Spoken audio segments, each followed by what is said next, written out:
Welcome students. आज के हमारे इस लेक्चर में हम हमारे चैप्टर के एक्सरसाइज 3.3 का क्वेश्चन नंबर 3 सॉल्व करेंगे। इस क्वेश्चन में दोस्तों 3 पार्ट्स हमें गिवन है, तो चलिए सबसे पहले पार्ट को देखते हैं। यहाँ कहा गया can a quadrilateral ABCD be a parallelogram if angle D plus angle B is equal to 180 degree.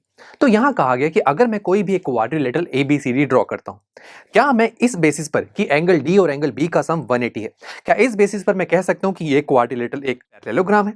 तो आइए देख लेते हैं। सबसे पहले हम देखते हैं गिवन क्या है। Angle D plus angle B is equal to 180 degree. ठीक है, गिवन है ये। अब डी और बी दोनों एंगल्स हैं और एंगल से रिलेटेड पैरेललोग्राम में हम क्या जानते हैं? हम ये जानते हैं कि एक पैरेललोग्राम में उसके जो अपोजिट एंगल्स हैं वो इक्वल होते हैं।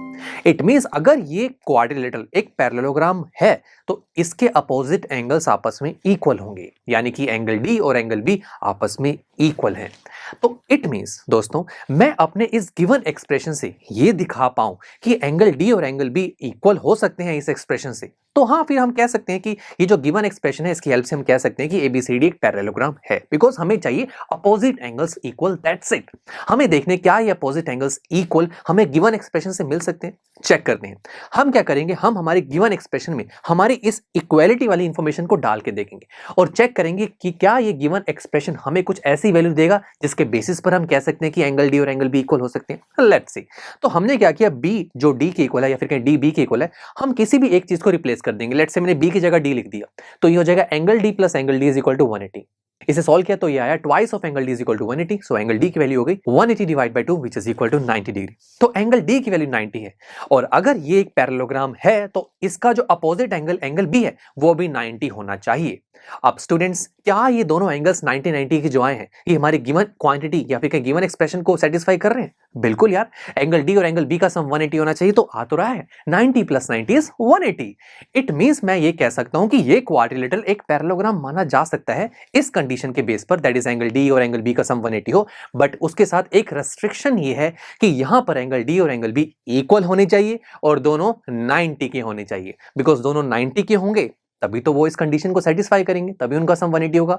और दोनों इक्वल होनी चाहिए, बिकॉज जब अपोजिट एंगल्स इक्वल होंगे तभी तो उसे पैरेललोग्राम बोलूंगा। तो इस चीज को हम जरूर नीचे लिखेंगे कि ये चीज हम कह सकते हैं, बट हमेशा ये चीज पॉसिबल नहीं होगी। ये तभी होगी जब दोनों एंगल्स 90 के होंगे। That's it. अब चलिए सेकंड पार्ट पर फोकस करते हैं। यहाँ अगेन हमसे कहा गया कि क्वाड्रिलेटर है एबीसीडी, जिसकी कुछ साइड्स के बारे में इंफॉर्मेशन, यानी कि एबी डीसी की इक्वल है जो कि 8 सेंटीमीटर, एडी की वैल्यू 4 है और यहाँ पर बीसी की वैल्यू 4.4 है।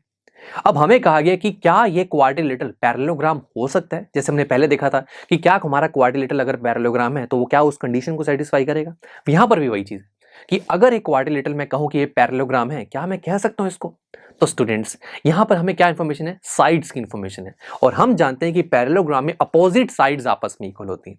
अगर मैं इस प्रॉपर्टी का यूज करूं तो मैं अपनी तरफ से क्या इंफॉर्मेशन बता सकता हूं कि ए बी डी सी की इक्वल होना चाहिए और ए डी बी सी की। अब मैं अपनी इंफॉर्मेशन को गिवन इंफॉर्मेशन के साथ कनेक्ट करके देखूंगा और जैसे मैंने कनेक्ट करने की कोशिश की, कनेक्ट नहीं हुआ दोस्तों, बिकॉज यहां अपोजिट साइड्स इक्वल है ही नहीं। ए बी तो डी सी की इक्वल है, सही है, बट ए डी और बी सी तो इक्वल नहीं है दोस्तों। एक 4 है और एक 4.4, यानी कि ये क्वाड्रिलेटरल पैरेललोग्राम हो ही नहीं सकता। दैट्स इट, यही तो हम कर रहे हैं। चलो अब थर्ड पार्ट की तरफ चलते हैं। थर्ड पार्ट में हमें दो एंगल्स के बारे में इंफॉर्मेशन है, एंगल ए और एंगल सी। तो यहां पर हमें एंगल ए गिवन है 70 और एंगल सी गिवन है 65। अब बताना है क्या ये क्वाड्रिलेटरल जहां पर एंगल ए 70 हो और एंगल सी 65 हो, क्या हम इसे पैरेललोग्राम कह सकते हैं? अब एंगल से रिलेटेड इंफॉर्मेशन हमें पता है कि एक पैरेललोग्राम में अपोजिट एंगल से इक्वल होते हैं, ये हमारी इंफॉर्मेशन है, हम इसे लिख लेते हैं कि एंगल ए एंगल सी के इक्वल होना चाहिए और एंगल बी एंगल डी की। अब हम हमारी इस इंफॉर्मेशन को गिवन इंफॉर्मेशन के साथ कनेक्ट करेंगे और जैसे ही मैंने कनेक्ट करने की कोशिश की, नहीं हुआ। अपोजिट एंगल इक्वल ही नहीं है, यहाँ पर एंगल ए अलग है और एंगल सी अलग है। It means angle A is not equal to angle C, so ये एक पैरेललोग्राम हो ही नहीं सकता। तो बस दोस्तों, काफी इंटरेस्टिंग क्वेश्चन था। चलिए मिलते हैं आपसे नेक्स्ट लेक्चर में, जहां पर हम हमारी इसी एक्सरसाइज का क्वेश्चन नंबर 4 सॉल्व करेंगे। आई एम श्योर स्टूडेंट्स, आपको ये लेक्चर काफी पसंद आया होगा और ऐसे ही मजेदार तरीके से अपने हर एक कॉन्सेप्ट क्लियर करने के लिए डाउनलोड कीजिए PUSTACK ऐप को, जहां पर आपके पास और भी बहुत सारे ऑप्शंस होंगे, जैसे कि back exercise solutions, tip videos, sample papers and much more. So what are you waiting for? Download the app now.